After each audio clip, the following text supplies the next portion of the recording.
Who is the best Spider-Man villain of all time? Hello, I'm Jason Inman. I'm Ashley Victoria Robinson. And I now play for the Daily Planet rugby team. But that doesn't matter because we're talking about the Marvel Comics universe. And we have a question from one of our fans, Adam Grunther, specifically a Patreon of one of ours over at patreon.com/Jawiin. He asked us a question over there. If you do the Mind University level or at patreon.com/Jawiin, we'll answer your question. His question is, who is the best Spider-Man villain? This is a very appropriate question because Adam Grunther, since his spider sense is so strong, it's the strongest in Florida, that's a fact, take that home to the bank. His spider sense is so strong that he knew we needed to answer this question the week or 2 weeks after Spider-Man Far From Home European Vacation. So Ashley, I'm going to ask you right now, this is a very important question. Who is the best Spider-Man villain? Real quick, before you give your choice out, let's roll out the red carpet. Let's keep the anticipation going. Ashley, is there an obvious choice to this? Yes. What do you feel? You do think there's an obvious choice? Yeah. Unlike Batman's rogues, where I think with Batman, there's still an obvious choice. It's the Joker, overused or not. I think it's the Joker. For me, you can prompt us to ask that on Patreon. My favorite Batman villain is Two-Face. It's not my favorite. Favorite and greatest, different things. Oh, My favorite is still the best here. Okay, well, let's just reveal it. Ashley, who's the best Spider-Man villain? Poverty. Hey, you stole That's an old Key Guess Your Lesson joke. You stole my joke. That's my joke that I made in a very, very long ago episode of our podcast, Key Guess Your Lesson, available on iTunes, Spotify, all those places. Enough self-plugs. Ashley, real answer. Dr. Octopus. Why? I think... Just because he has arms? I think... And Peter's jealous? No. Peter The Parker awesome bowl should cut? never have more than 2 arms. Many-armed Spider-Man is canceled, and I hate him. He scares me.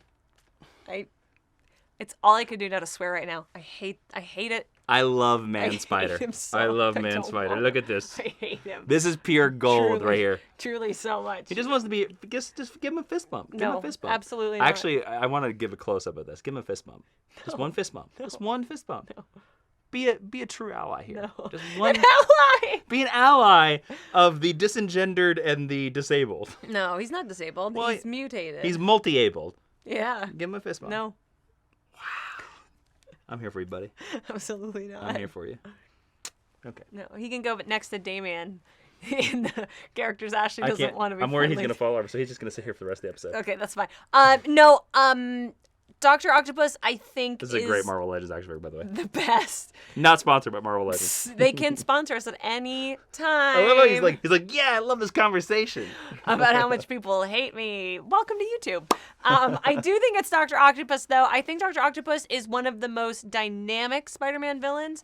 I think Spider-Man villains that are animal analogs work the best. Which is most of his early villains. Which is playing against him. I think Otto is a compelling man before he's even Dr. Octopus, which is something that early Peter Parker villains in particular aren't. They're just sort of, I'm a Silver Age bad Can guy. I throw some devil's advocate at you? Sure. Are you primarily basing a lot of that on the Alfred Molina performance from Spider-Man 2? We actually, in the comics, in the first adventure, we don't really know a lot about Doc Ock before he becomes Doc Ock. I mean, I'm probably basing that more on the early 90s cartoon. Sure. Okay. I always, my whole 90s life Spider-Man. have believed that Dr. Octopus is the greatest Spider-Man villain. All right, cool. And I think that is proven by the fact that he's the best on-screen Spider-Man villain.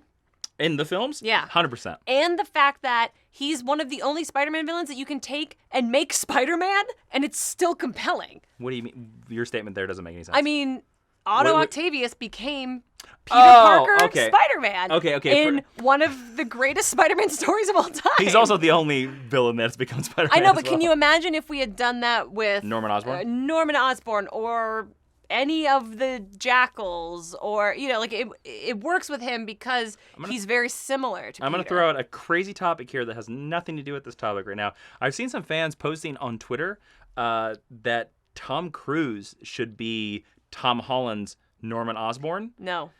I'm kind of into it. I actually am kind of into it. He's so swarmy. I don't want Tom Cruise in a superhero movie because he just plays Tom Cruise. Let's put a pin on that and go back to Dr. Octopus. I don't want to go. I don't want this to you want that video? You gotta request it. Go to Patreon and request it. Yeah, I think also because Otto is the most like Peter. Now, there are a couple other villains who are scientists and they get Like Norman? bitten by a thing and it gets mutated. Vulture. But also because Connors? Otto is not inherently evil in his core, and I think that makes him compelling. And I don't typically like villains, but he's a character that I'm interested in, so that's why he always kind of comes to mind. Also, I don't think Peter has a great rogues gallery. Hot take. I completely disagree with that. I think he is one of the only interesting Spider-Man villains. I completely disagree with that. I think he's got like 3 good ones, and that's it. Who are the 3 good ones? Norman Osborn, So Green Goblin, Otto Octavius, Dr. Octopus, Craven. Craven the Hunter. I think that's pretty much it. That's it? I You're think crazy. Electro has had a good story. You're crazy. Yeah, I think that's pretty much it for Spider-Man. Prowler. Shocker. Shocker's not a good villain. Venom is a good villain. Even though if I don't like the character, he's a good villain. Carnage is a good villain. Morbius is a good villain.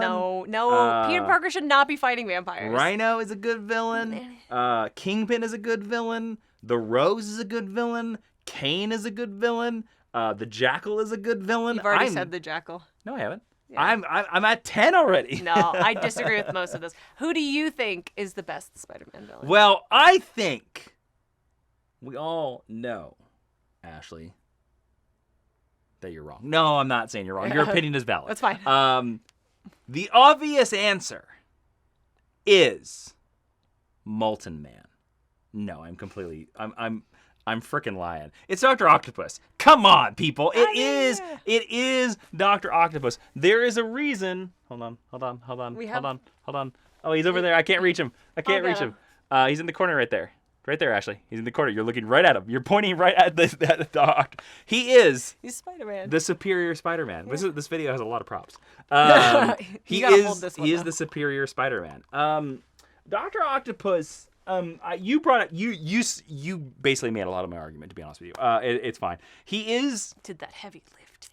He is an alternate Peter. Mm-hmm. More so than Norman Osborn. Now, a lot of people would make the argument that Norman Osborn is rich and Peter is poor, and that Norman is privileged and Peter is not. They're more like literary foils than companion characters. Well, I was gonna say that Otto is very much like Peter. He's a self-made man, and he is very much he's very learned, whereas Norman purchases his power.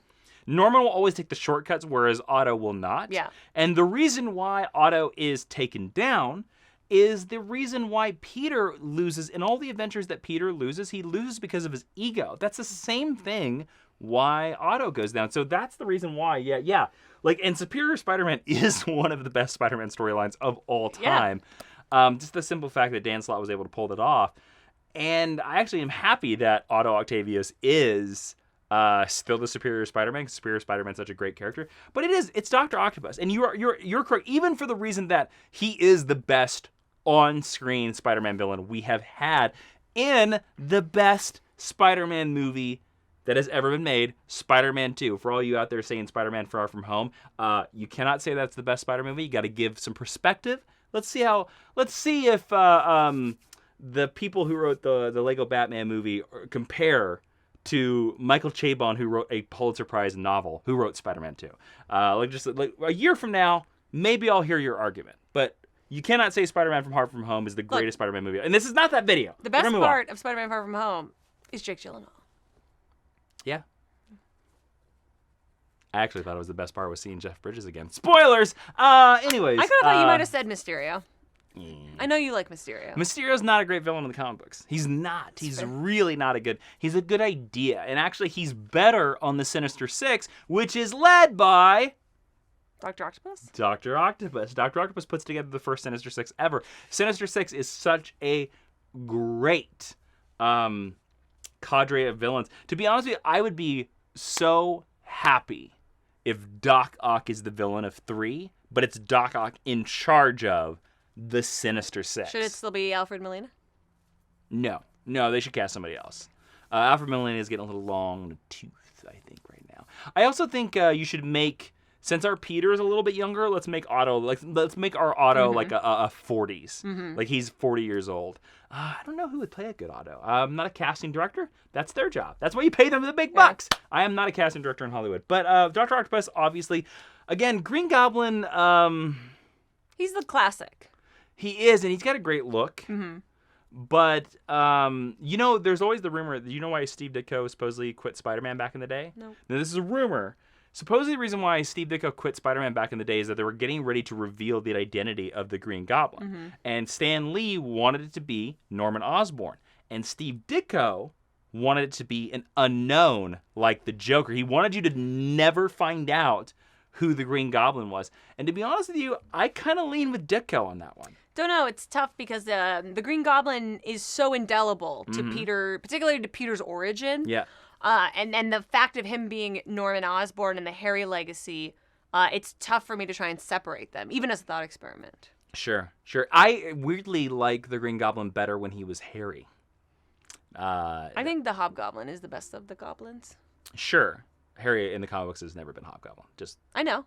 But I'm saying that I think the Hobgoblin is the best goblin. Is one of the best Hobgoblins. I think he's the scariest. But yeah, there you go, Dr. Octopus. I hope that video clarifies it. Adam Grunther, thank you so much for that question. If your spider sense is tingling right now, that's because there is 2-for-1 chili at the Chili House in Orlando, Florida right now. I can't tell you the address. Use your spider sense.